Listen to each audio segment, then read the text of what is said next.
Hello, today I have a layout share of 12 layouts that I created in January at a 4-day crop that I went to. And these are a continuation of the layouts from Pumpkin Inferno, which is an Upper Canadian village near Morrisburg, in Canada, in Ontario province. My husband and I went up in October of 24 to look at the pumpkin carvings, and I took lots and lots of photos of these very original pumpkin carving displays. This layout here is a 3-photo sketch from Scrapbook Generations. All of the paper and many of the embellishments that I am using on these 12 layouts are mainly from very old stash. I am trying to use up some of my stash, and I really liked the bright colors to help highlight the photos that I'm scrapbooking today. So this is from paper from a very old paper pad and some old Creative Memories paper. These wooden die cuts here are very old. I think some of the very oldest that I have in my stash. And then I have a few stickers and some titles from Simple Stories.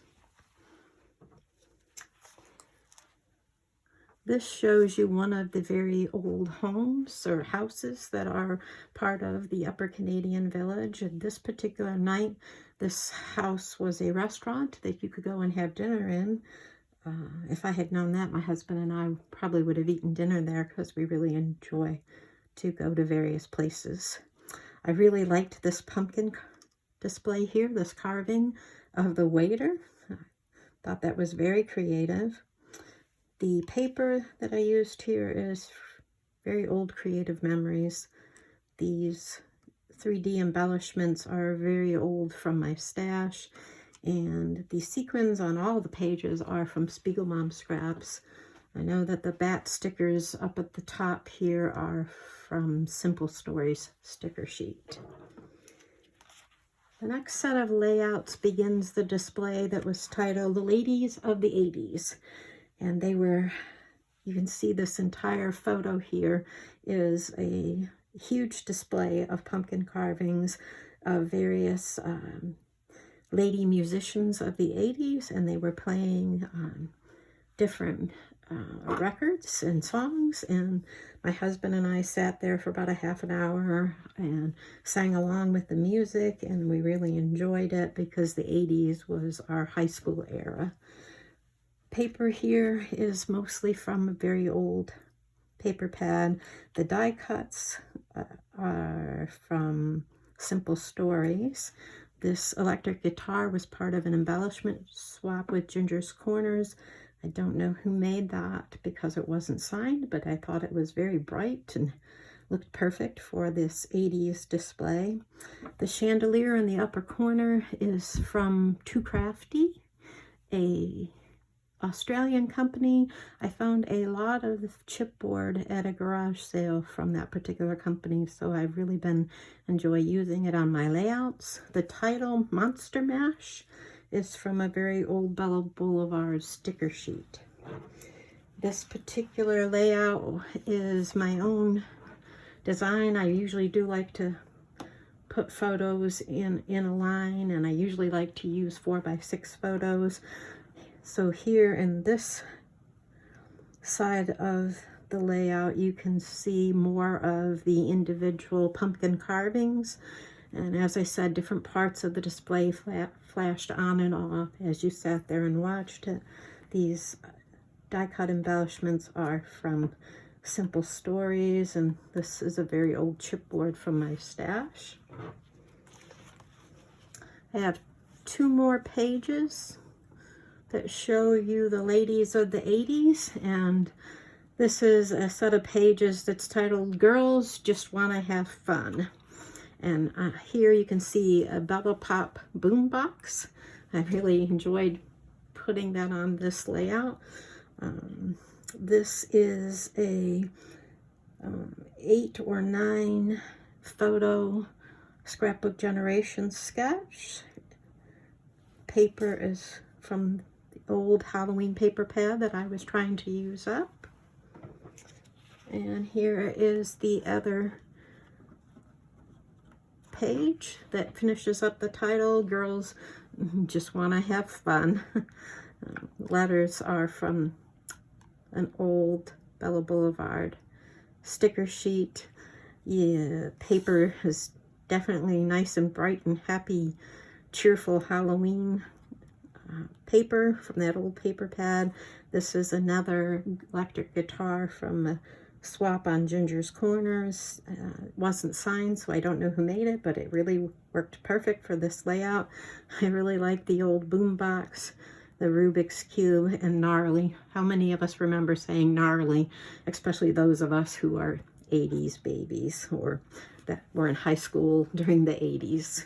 So that is the end of the Ladies of the 80s display. The next layouts I wanted to show you, they highlight the pumpkin carvings that were in the trees and along the fences and on the ground. You can see that here, right along the fences and all along the ground and even up in the trees, they were all lighted up and full of pumpkin carvings. I have up at the top of the layout a couple of them highlighted. The paper here comes from Old Creative Memories, the one that's in the background and the one that I used for a border. The stickers are from an Echo Park sticker sheet. This pumpkin embellishment was made by Sandy Smith, and it was part of the pumpkin swap that I got from Ginger's Corners this past fall. This shows you all of the pumpkins up on top of the fences and all along the ground, and I took some photos to really highlight the individual pumpkin carvings and just how creative they were and how individual they were, and really enjoyed spending time looking at the various ones and how they were displayed. And paper here is very old paper pad, and this is an Old Creative Memories paper that I framed the layout in. The next set of photos and layouts is all about the display called the Jack Attack. And they said jack-o'-lanterns are usually displayed in October and part of October, and something that some of us look forward to seeing in October. And so they said Jack is back, and he brought along a lot of his friends. So the next set of photos and layouts are all about that display called the Jack Attack. The paper I have here is very old Halloween paper pad, very old Creative Memories sticker. I don't know if any of you remember those. And I made this particular embellishment, and then the rest of the stuff is mostly from very old die cut from my stash.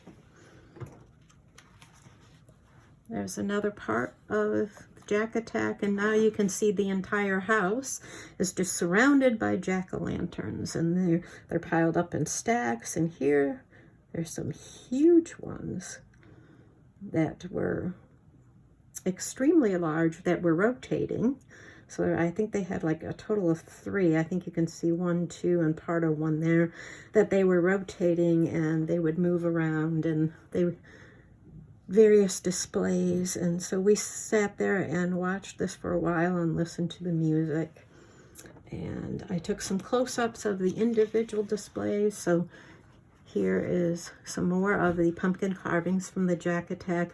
I really wanted to focus in on some of the particular carvings and what they looked like so that I could remember it. This paper, I don't generally use the papers with these big embellishments. I usually find them very difficult to use, but this particular layout just kind of fell together. The photos just kind of fit, and I liked the way they fit around this haunted house. The acrylic bats that you see, there's like 3 of them. They are from some assemblage required from MK Shop, and I thought they really made this page look spectacular, so I enjoyed putting them on this page. And then the very last layout I have for you has a photo of Jay, my hubby, and me in front of this big pile of jack-o'-lanterns, and in the upper left corner you can see 4 of them that I took individual photographs to highlight because we kind of really liked the particular carvings, or we thought they reminded us of someone. So we really enjoyed looking at the various faces in that pile of jack-o'-lanterns, and we picked out some of our favorites to photograph, and we were just really amazed by the creativity and the skill of the pumpkin carvers that must have taken them hours and hours to do this display. The paper I used here is very old Creative Memories paper. The title came from some assemblage required, MK Shop. The stickers are very old stickers that I mounted up on foam squares to give them some dimension off the page. The stars are chipboard that I created myself, and the embellishment here in the lower left corner is an embellishment that I made when I was participating in a pumpkin swap on Ginger's Corners.